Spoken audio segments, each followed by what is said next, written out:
Hi, we're going to read the book Masai and I. It's by Virginia Kroll and the pictures are by Nancy Carpenter.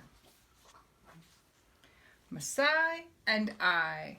See the cars that happen that are in the big city, and then the elephants that are in Africa and where Masai lives. Here's a picture of the continent of Africa. That day at school, we learned about East Africa and a tall, proud people called the Masai. I feel the tingle of kinship flowing through my veins. There she is, and she's holding a Masai necklace. I walk the blocks to my apartment building. I've met Mrs. Stroud across the hall and the Johnson family in 4B, but that's all. If I were Masai, I would have no neighbors who were strangers living in apartments up and down the halls. Our huts would sit in a circle around a large animal pen called a kraal, and everyone would know everyone. You see the goats? And the friends making another necklace. We always have to wait for Daddy to get home so that we can all eat together. If I were Masai, Daddy and Ray would be eating with the other men, and Mama and I with the other women. Ray goes to the faucet to get some water. Where's the sink? Oh, so he's brought the water in a pitcher. If I were Masai, my brother would walk long distances to find a water hole, and he would bring the water back in giant gourds. What's for dessert? I ask. Mama gives me money to buy some candy bars, and Ray and I walk to the corner deli. If I were Masai and I wanted something sweet, I would wait for the honey guide to come. The honey guide is a little bird. Here's the bird. The little bird would chatter wildly above my head, begging me to follow. I'd lope along below, and it would lead me to a beehive. I'd light a fire with sticks rubbed hard together and make a smoking torch to calm the bees. Then I would scoop the honeycomb and leave enough behind for my friend, the bird. That is not how we get sweets when we live in the city, is it? It's different. Before we leave, Mama says, "Come in when the street lights turn on." I look up at the sky and sigh. If I were Masai, I would stay out until the bats' caves echoed with empty silence, until the low white moon glowed yellow and rose straight up above, until the whole flocks of flashing fireflies turned the trees into lanterns. It gets night in East Africa and it gets night in America. I would go inside, then only to sleep. I would not climb any stairs if I were Masai. I would lift a cowhide flap and I'd be home. If I were Masai, I could not look at city comings and goings from the window in my room. My hut would have no windows, only a small hole to let out smoke.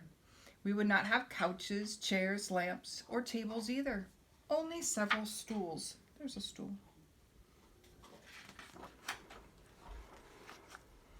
Next morning, Mama gets ready to go to work. If I were Masai, she would stay nearby, milking the cows and tanning the animal hides. "Make your beds before you go," Mama calls to Ray and me. I pull my printed sheets and stretch my ruffled bedspread. If I were Masai, I'd spread the cowhide on the bare earth floor at night and roll it back up in the morning.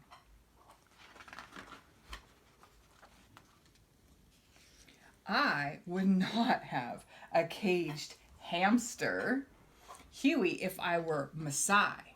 I would have cows, though, a whole herd, and I would know every one of them by name. I would not have to go to the zoo to see giraffes or ostriches or zebras either. I'd share the African air with them, the African soil, the Africa rain.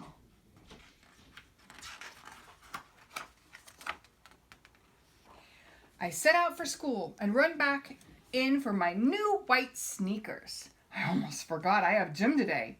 If I were Masai, I'd run and leap in bare brown feet across lush green pastures or pale parched sod. And only once in a great while I'd wear sandals made of buffalo hide. No shoes. She doesn't need to wear shoes out here, but she wears shoes living in the city. Different. That evening, my brother and I fight over who gets the bathroom first. We're going to Grandma's party at the Barry's restaurant. It's her 70th birthday. I bathe in scented soap and dry my skin with thick towel.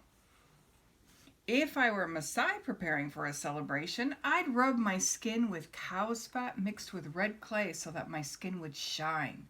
I'd want to smell nice if I were Masai, just like I do now. So I'd crush sweet-smelling leaves to rub along my shiny skin.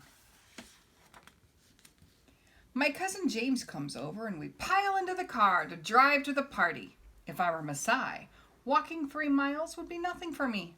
I'd glide across grasslands open and free.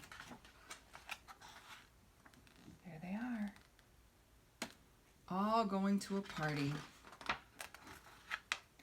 Later, when her birthday dinner is over, Grandma stares at me. My, Linda, she says, how slender and graceful you are. Such a beautiful young girl. I kiss her with love and respect, just as I would if I were Masai. If I were Masai, my name might be Eshe or Hawa or Nima or even Lindy, almost like it is now.